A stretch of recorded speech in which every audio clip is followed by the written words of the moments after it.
contends it's the police chief who should make decisions on how to deploy officers, but the new legislation requires at least 2 officers spend a full shift each day walking the city streets.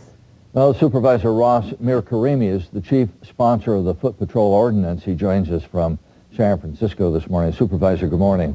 Good morning, Ross. Why does it, in appearance anyhow, seem like the board of directors is micromanaging the police department? Not at all. I believe that it is a reasonable response to a very alarming situation where we've had 3 years of uninterrupted high crime, violent crime, and homicide rates.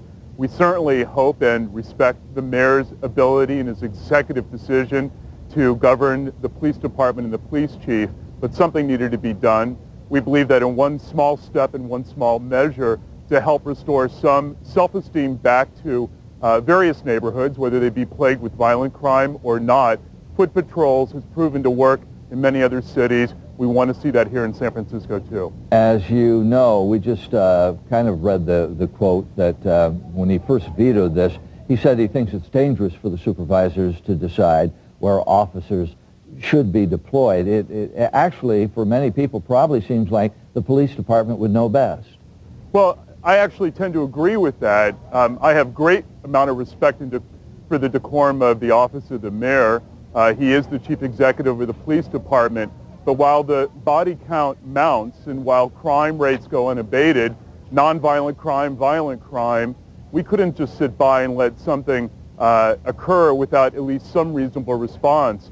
It's a very popular and populist kind of measure of seeing foot and beat patrols. It's proven in every other city. It was done for generations in San Francisco. And in one small way, this is our remedy to help install community policing where there hasn't been. When the mayor first vetoed this in November, the first time around, he said the police department already had plans to put foot patrols on the street. In fact, on November 24th, they would begin, and that would be weeks before your plan.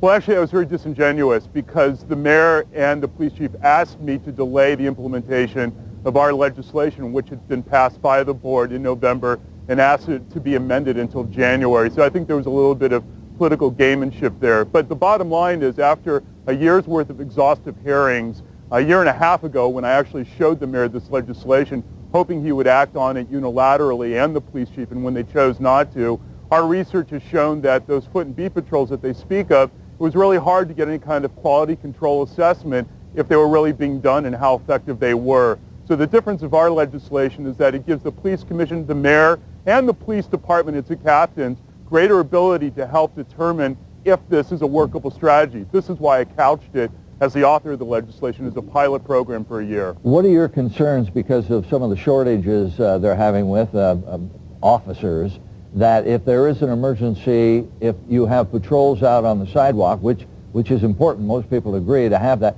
they would be needed and it would take that much longer to get to where the need is?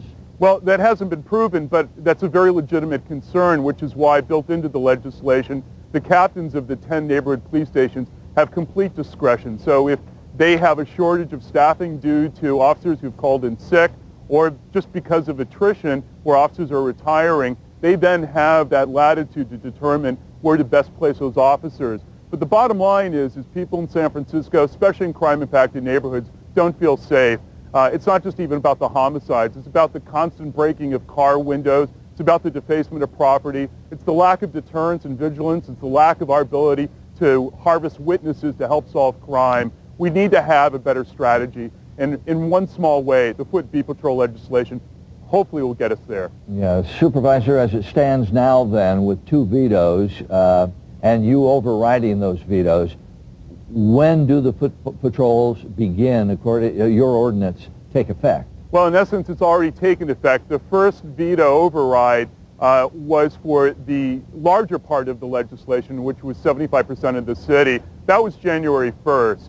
But the difference is that while there were some foot and beat patrols in practice, the difference is that we now have an accountability mechanism so that we can help the police and the police help us determine what is the most effective in endeavoring towards a better community policing strategy. And just real quickly here, but you have included in this ordinance some leeway for the police department to deploy their officers where they need to deploy them. Complete latitude, actually. That's where the misinformation is. We're all very sensitive and frankly defer to the police chief and the police captains, but this is a very important statement to all of us, ergo the 2 veto overrides, that this needs to be done as it's been done in other major and mid-level cities throughout the United States. Good talking with you this morning. Thank you. Likewise.